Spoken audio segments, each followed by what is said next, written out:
Minta dialog aja kan dikasih. Sinting ini saudara-saudara. Pemerintah sinting.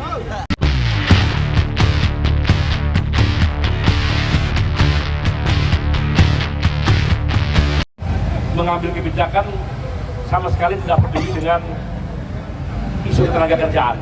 Banyak sekali kebijakan yang ambil seperti itu. Dan faktanya terbukti tadi Pak Darto bilang orang ter-PHK atau pekerja baru tidak bisa direkrut dan sebagainya. Data itu dari data BPS tahun 2000 pemerintahan SBY terakhir 2009 sampai 2014 itu tenaga kerja formal masih bisa direkrut 15,6 juta orang. 2014 sampai 2019 drop langsung hanya 8,5 juta orang pekerja formal.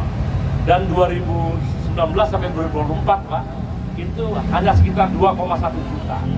Jadi betul adanya tidak ada penyerapan yang signifikan di sektor formal, yang ada PHK secara signifikan. Anggotanya Pak Darto aja tadi ada 63 ribu di PHK. Jadi itu satu bukti bahwa kebijakan yang diambil memang tidak memperhatikan tenaga kerja, termasuk yang sekarang terjadi. Padahal pada sektor ini saja nih, itu ada sekitar 6 juta pekerja. 6 juta dan 25 juta dengan keluarganya, lantas bikin keputusan seenak udahnya. Ini negara sakit. Dia bekerja, dia tuh menjadi pejabat, menjadi presiden, menjadi menteri untuk siapa? Gitu. Ya kan, kalau tiba-tiba faktanya kebijakan itu akan berangus pekerja. Jadi sekali lagi, tanpa satu pikiran tadi transisi dan sebagainya, orang di mana-mana bikin kebijakan itu analisis harus panjang. Semua orang diajak dialog. Ini yang paling banyak mengorganisir pekerja di situ. Minta dialog aja kan dikasih. Sinting ini saudara-saudara. Pemerintah sinting. Saya mendengarkan tadi sakit hati saya.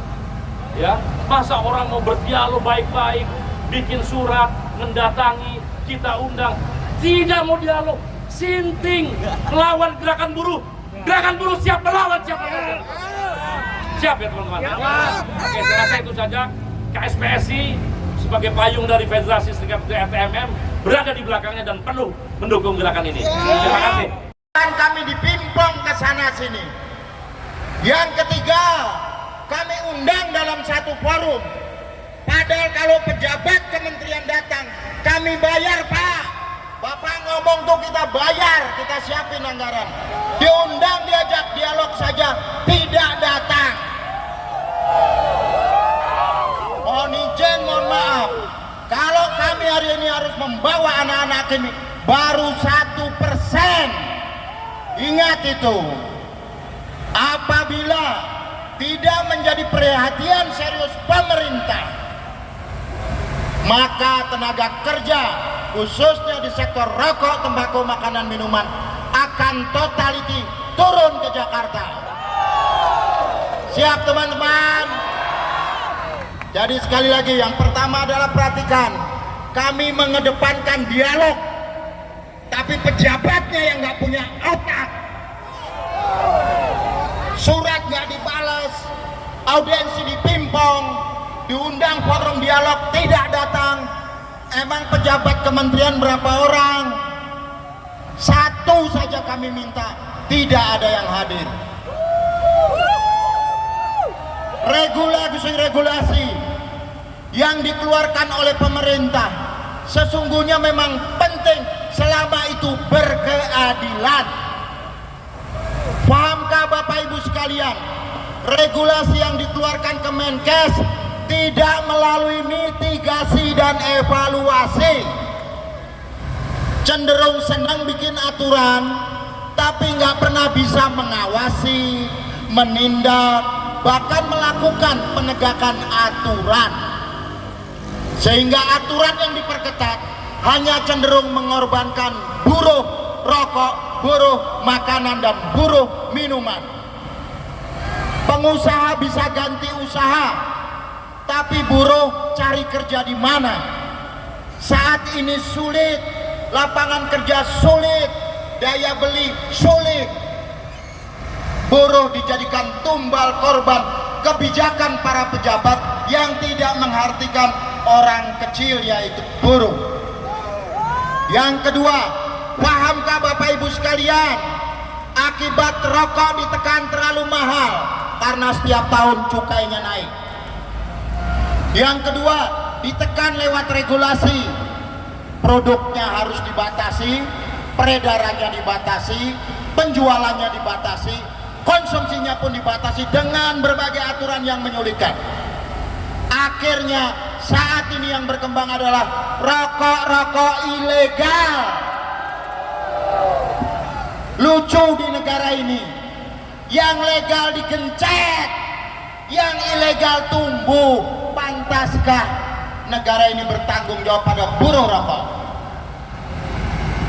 Fakta membuktikan saat ini, sejak rokok makin mahal, sejak rokok resmi, aturannya semakin ketat, yang tumbuh adalah rokok-rokok gelap atau rokok ilegal.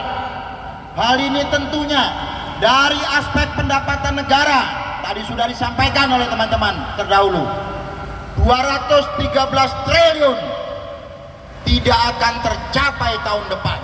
Kenapa? Ya karena rokok ilegalnya tumbuh.